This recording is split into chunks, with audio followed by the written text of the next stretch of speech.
तो बच्चों स्वागत है आपका एक और नए वीडियो में। इस वीडियो में हम लोग न्यूट्रिशन इन ह्यूमन बीइंग देखेंगे कि न्यूट्रिशन इन ह्यूमन बीइंग कैसे होता है।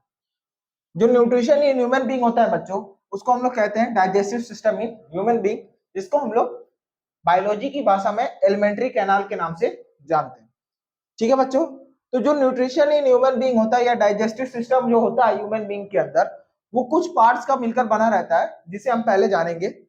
जो डाइजेस्टिव सिस्टम होता है बच्चों आपका, वो पहला इसका पार्ट आता है माउथ, जिसको हम लोग बकल कैविटी के नाम से भी जानते हैं। दूसरा पार्ट आता है फूड पाइप, जिसको ओसोफेगस के नाम से भी जाना जाता है। तीसरा पार्ट आता है बच्चों आपका स्टोमक, चौथा स्मॉल इंटेस्टाइन, पांचवा लार्ज इंटेस्टाइन और छठवां एनस। बच्चों जो आपका डाइजेस्टिव सिस्टम होता है या ह्यूमन बीइंग का डाइजेस्टिव सिस्टम होता है, चाहे वो मेल हो चाहे वो फीमेल हो, सभी के अंदर क्या होता है? माउथ होता है, फूड पाइप होता है, स्टोमक होता है, स्मॉल इंटेस्टाइन होता है, लार्ज इंटेस्टाइन और एनस होता है। सभी के बॉडी पार्ट्स या कह सकते हैं जो डाइजेस्टिव सिस्टम है, वो इन सभी पार्ट्स के क्या होते हैं? मिलकर बने रहते हैं। बच्चों डाइजेस्टिव सिस्टम को डिटेल में पढ़ने से पहले हम लोग कुछ इसके अंदर आने वाले टेक्निकल टर्म्स के बारे में जानेंगे कि उनका मतलब क्या होता है। इसके द्वारा आपको आगे चल के आसानी होगी कि डाइजेस्टिव सिस्टम को समझने। देखिए बच्चों, जो आपका टोटल डाइजेस्टिव सिस्टम होता है ना, उसकी लेंथ होती है 9 मीटर। जो डाइजेस्टिव सिस्टम आपका बॉडी के अंदर होता है, उसकी लेंथ क्या होती है? 9 मीटर। स्मॉल इंटेस्टाइन का लेंथ कितना होता है बच्चों? 6 मीटर होता है। और लार्ज इंटेस्टाइन का लेंथ कितना होता है बच्चों? 1.5 मीटर होता है। टोटल एलिमेंट्री कैनाल या डाइजेस्टिव सिस्टम की लेंथ कितनी होती है? 9 मीटर होती है। स्मॉल इंटेस्टाइन का 6 मीटर और लार्ज इंटेस्टाइन का 1.5 मीटर। देखिए बच्चों, यहां पर आप कंफ्यूज होंगे कि स्मॉल इंटेस्टाइन का लेंथ 6 मीटर है, क्यों इसको स्मॉल कहा गया है? लार्ज इंटेस्टाइन का लेंथ 1.5 मीटर है, क्यों इसको लार्ज इंटेस्टाइन कहा गया है? ये तो उल्टा होना चाहिए था, 6 इसका होना चाहिए या 1.5 इसका होना चाहिए। देखिए बच्चों, इसको हम किस बेसिस पे क्वालिफाई करते हैं?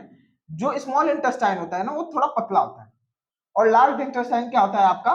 मोटा होता है। ठीक है ना? तो इस बेसिस पर क्वालिफाई किया गया है कि स्मॉल इंटेस्टाइन का जो स्ट्रक्चर होता है वो पतला होता है और लार्ज इंटेस्टाइन का वो स्ट्रक्चर क्या होता है? मोटा होता है। इसीलिए इसको स्मॉल इंटेस्टाइन बोला जाता है, इसको लार्ज इंटेस्टाइन कहा जाता है। देखिए बच्चों, इपीग्लोटिस क्या होता है? जो आपका इपीग्लोटिस होता है ना, आपके लैरिंक्स के पास होता है। ठीक है बच्चों, तो ये क्या इंश्योर करता है कि आपका फूड पाइप जो है वो जो फूड है वो कहां एंटर करे? फूड पाइप में एंटर करे। बच्चों देखो, जो हमारा फूड पाइप है और जो विंड पाइप है, ये एक दूसरे से कनेक्टेड रहते हैं। जब विंड एयर हम लोग लेते हैं तो कहां चला जाता है? विंड पाइप में चला जाता है। और जब फूड लेते हैं तो फूड पाइप में। तो फूड पाइप में फूड को पहुंचाने को कौन इंश्योर करता है? इपीग्लोटिस इंश्योर करता है कि फूड पाइप में क्या हो? फूड जाए। ये कौन देखेगा? इपीग्लोटिस का काम होता है कि ये देखता है कि फूड पाइप में क्या जाना चाहिए? फूड जाना चाहिए। अगर फूड कहीं और चला जाएगा तो इससे क्या होगी? हमारे अंदर प्रॉब्लम क्रिएट हो सकती है। तो इसकी निगरानी करने के लिए कौन होता है? इपीग्लोटिस। दूसरा बच्चों आता है इसमें पेरिस्टाल्टिक मूवमेंट। देखिए बच्चों, पेरिस्टाल्टिक मूवमेंट क्या होता है? जैसे आप फूड लेते हैं तो फूड तो जब खाते हैं तो जो ऊसोफेगस होता है, जो फूड पाइप होता है, उससे तो सीधा सरकता हुआ फूड नीचे नहीं ना चला जाता है। वो पाइप के तरीके का स्ट्रक्चर तो होता है, लेकिन वो मसल का मिलकर ऐसे तो सीधे सरकता हुआ फूड नीचे नहीं चला जाएगा। ठीक है? आप लोग देखते हैं कि जब आप कहीं उल्टे लटके हैं या सोकर कुछ खा रहे हैं, तब भी फूड क्या होता है? नीचे सरकता हुआ चला जाता है। लेकिन अगर वो पाइप के तरीके का होता है तो पाइप को आप जब ऐसा कर देते हैं, ठीक है, जब पाइप को हॉरिजॉन्टल कर देते हैं, तब क्या फूड ट्रेवल करता है? नहीं करता। लेकिन जब आप सोकर कुछ खाते हैं तब भी तो क्या करता है? फूड ट्रेवल करता है। तो किसके कारण होता है?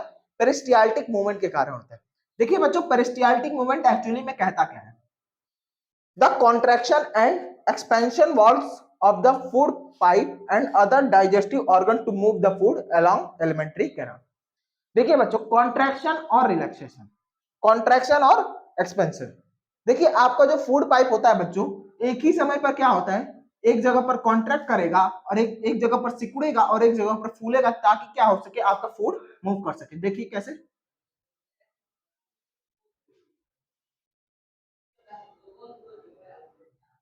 देखिए बच्चों, यहां पर आपका फूड पाइप क्या है? सिकुड़ रहा है, कॉन्ट्रैक्ट कर रहा है। और यहां पर आपका फूड पाइप क्या हो रहा है? एक्सपेंड हो रहा है, ताकि फूड क्या हो? ऐसे ही मूवमेंट करता हुआ नीचे की ओर सरक सके। इसी मूवमेंट को हम लोग क्या कहते हैं? Peristaltic movement. The contraction and expansion walls of the food pipe and other digestive organ to move the food along the alimentary canal. मतलब एक जगह पर आपका कॉन्ट्रैक्ट करेगा, उसी टाइम दूसरी जगह पर क्या करेगा? एक्सपेंड करेगा, ताकि फूड क्या कर सके? मूवमेंट कर सके, इसी मूवमेंट को हम लोग क्या कहते हैं, पेरिस्टाल्टिक मूवमेंट। आपका तीसरा पॉइंट इसमें आता है स्पिंचर। बच्चों स्पिंचर एक्चुअली में होता क्या है? देखिए बच्चों, आपने अगर पिछली क्लासेस में डाइजेस्टिव सिस्टम के बारे में पढ़ा होगा तो आपने पढ़ा होगा कि जो स्टोमक होता है उसके अंदर फूड 3 से 4 आवर्स के लिए स्टोर्ड होता है। 3 से 4 आवर्स के लिए क्या होता है, आपका फूड स्टोर्ड होता है। तो ये कैसे रेगुलेट होता है, इसको कौन कंट्रोल करता है? आपका तो फूड क्या होना चाहिए, जब स्टोमक में जाता है उसी टाइम क्या होना चाहिए, आपका स्मॉल इंटेस्टाइन में मूव कर जाना चाहिए, लेकिन ऐसा नहीं होता है। वो क्या होता है, 3 से 4 आवर्स के लिए क्या होता है, हमारे बॉडी के अंदर स्टोर रहता है। तो इसको कौन देखता है, आपका स्पिंचर।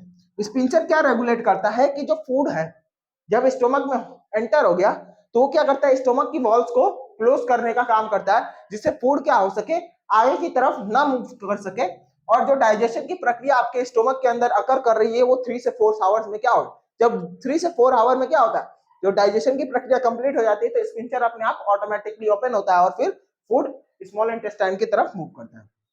तो स्पिंचर का काम क्या है बच्चों, sphincter are circular muscular structure which control the movement of the food through the digestive organ। जो आपके डाइजेस्टिव ऑर्गन्स होते हैं, चाहे वो स्मॉल इंटेस्टाइन हो, लार्ज इंटेस्टाइन हो, स्टोमक हो, इसके अंदर जो फूड की मूवमेंट, फूड कब मूव करना चाहिए, कितने आवर्स बाद मूव करना चाहिए, कौन रेगुलेट करता है, स्पिंचर रेगुलेट करता है। ये एक तरीके का ब्लॉकेज होता है जो आपके स्टोमक के वॉल्स पे होता है, स्मॉल इंटेस्टाइन के वॉल्स पे होता है, लार्ज इंटेस्टाइन के वॉल्स पे होता है, ताकि फूड क्या हो सके, मूवमेंट कर सके जब उसको आवश्यकता हो तभी। तो बच्चों ये था न्यूट्रिशन इन ह्यूमन बीइंग का इंट्रोडक्शन। ये कुछ इंपॉर्टेंट टर्म्स थे। न्यूट्रिशन इन ह्यूमन बीइंग के अंदर कौन कौन से पार्ट्स आते हैं उनके बारे में हमने देखा। इसको डिटेल में हम लोग नेक्स्ट वीडियो में पढ़ेंगे। थैंक यू बच्चों।